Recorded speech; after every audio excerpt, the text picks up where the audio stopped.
안녕하세요. 한의사 김영찬입니다. 오늘은 개인적인 이야기로 시작하려고 합니다. 가끔 멀리 있어서 자주 만나지 못하는 오래된 친구들에게 안부를 묻곤 합니다. 나이가 나이인지라 이제는 별탈 없이 지낸다는 말을 들으면 서로가 안심하죠. 그런데 이번에는 한 친구의 아버지는 암 진단을 받았고 다른 친구의 아버지는 암이 재발했다는 소식을 들었습니다. 몇 달 전에는 췌장암 진단을 받고 1년간 투병하신 친구 어머니의 조문을 다녀왔죠.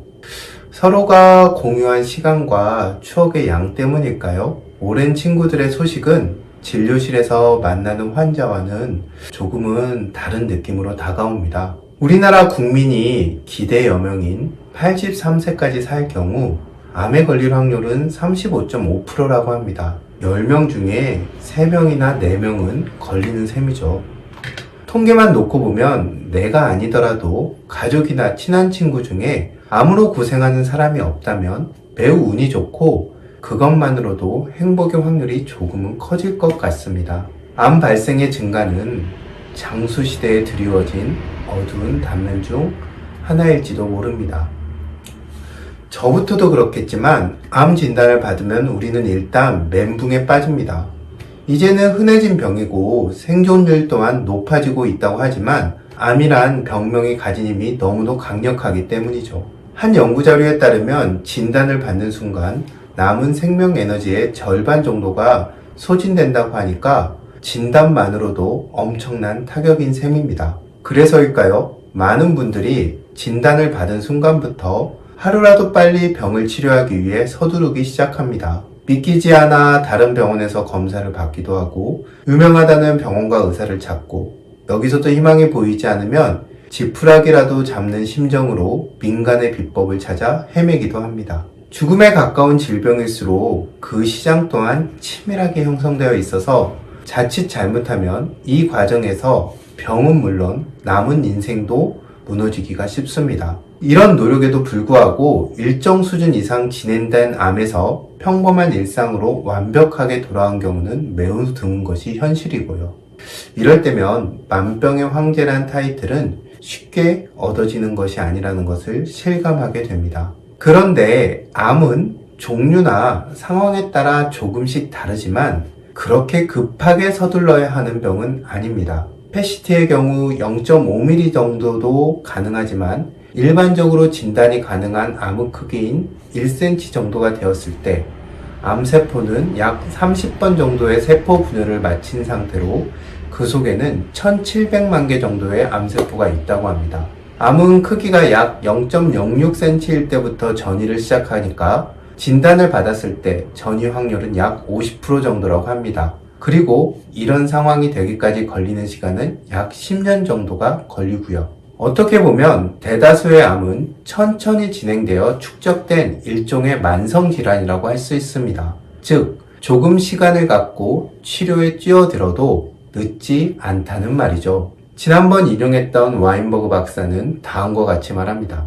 많은 암의 경우 더 많이 살필수록 더 많이 발견된다.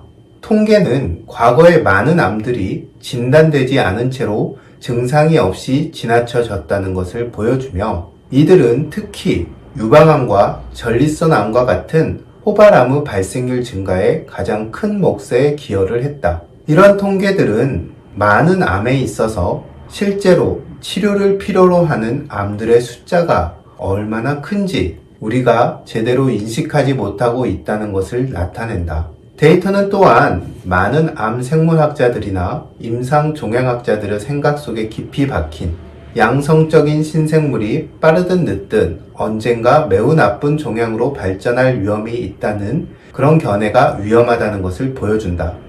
암 역학은 이제 다른 가능성을 제시하는데 자주 발생하는 종류의 암을 포함해서 많은 종류의 조기암들은 일반인의 평균 수명 동안 악성의 종양으로 발전한 가능성이 낮다는 것이다. 불행하게도 우리는 실제로 공격적인 치료가 필요한 암종과 그렇지 않은 종류를 어떻게 구별할 수 있는지를 이제야 막 배우기 시작했을 뿐이다. 책에서도 이야기하지만 진단기술의 발전이 조기암의 발견을 증가시킨 대표적인 사례로 갑상선암과 전립선암을 꼽습니다. 이 두 암은 생존율이 높은 암이기도 하지요.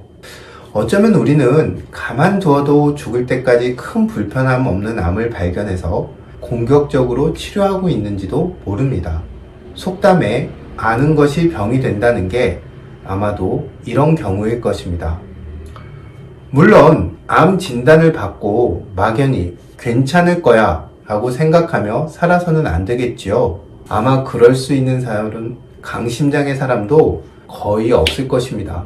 만약 그 정도로 태평하고 강한 마인드를 가진 사람이라면 암에 걸리지 않거나 진단을 받으러 가지 않았을 확률이 또 높을 겁니다. 다만 중환병에 걸렸다고 해서 그 병에 남은 인생 자체가 매몰되지 않았으면 좋겠습니다. 가벼운 병은 집중해서 그것을 없애면 끝나지만 암과 같은 중환병에서는 병과 함께 내 인생 전체를 놓치지 말아야 합니다. 암 진단을 받았다면 잠시 호흡을 가다듬고 천천히 생각하고 선택하길 권합니다. 중환병이 확실한 만큼 최악의 경우를 대비해서 삶을 정리하는 시간을 갖는 것도 필요할 수 있습니다.